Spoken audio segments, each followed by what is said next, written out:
Biolistrik adalah daya listrik hidup yang terdiri dari pancaran elektron-elektron yang keluar dari setiap titik tubuh dan muncul akibat adanya rangsangan penginderaan. Biolistrik adalah energi yang dimiliki setiap manusia yang bersumber dari ATP, di mana ATP ini dihasilkan oleh salah satu energi yang bernama mitokondria melalui proses respir. Manfaat sebagai fungsi utama dalam aktivitas tubuh manusia karena gaya yang ditimbulkan oleh otot disebabkan adanya tarik-menarik antara muatan listrik yang berbeda di dalam tubuh. Aplikasi biolistrik dalam tubuh. Neuron struktur dasar, sistem syaraf yang berfungsi menerima, memakai dan menghantarkan aliran listrik dan informasi.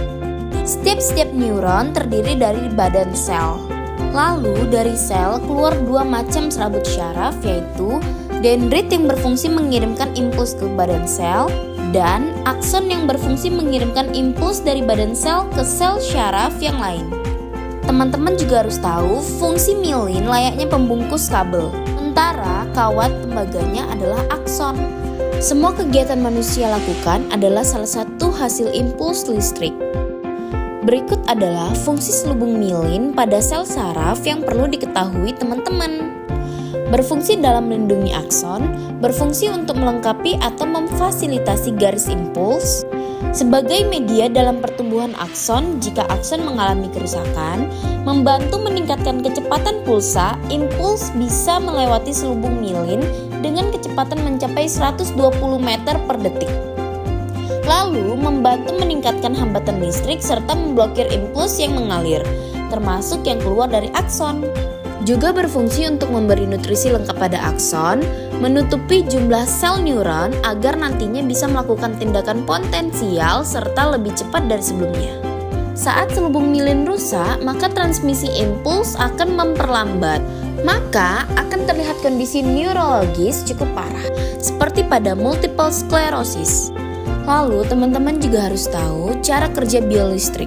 Impuls listrik ini akan bergerak dari dendrit melalui badan sel saraf yang berisi nukleus, suatu organel yang berisi material genetik yang mengatur pertumbuhan dan perkembangan dari sel saraf. Cara otak menggerakkan jari. Otak mengirimkan sinyal listrik melalui saraf menuju otot-otot di tangan. Sinyal ini memicu kontraksi otot yang kemudian menggerakkan tulang-tulang jari. Sederhananya, otak adalah pusat komando yang memberi perintah, sementara saraf adalah kabel yang mengirimkan pesan, dan otot adalah pelaksana perintah.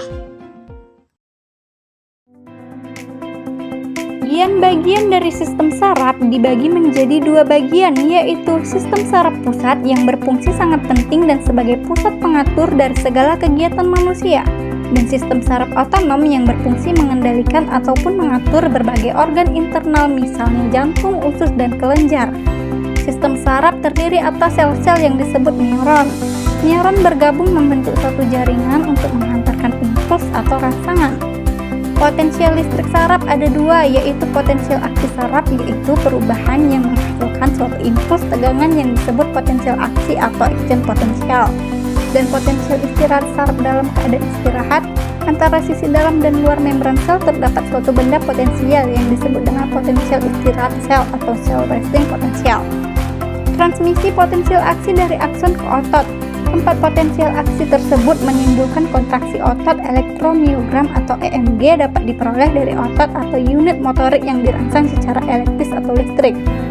Listrik jantung dihasilkan oleh adanya reaksi sel jantung dengan ion Na+ yang ada di dalam tubuh. Alat yang digunakan untuk mengukur isyarat listrik tubuh adalah elektrokardiograf atau EKG.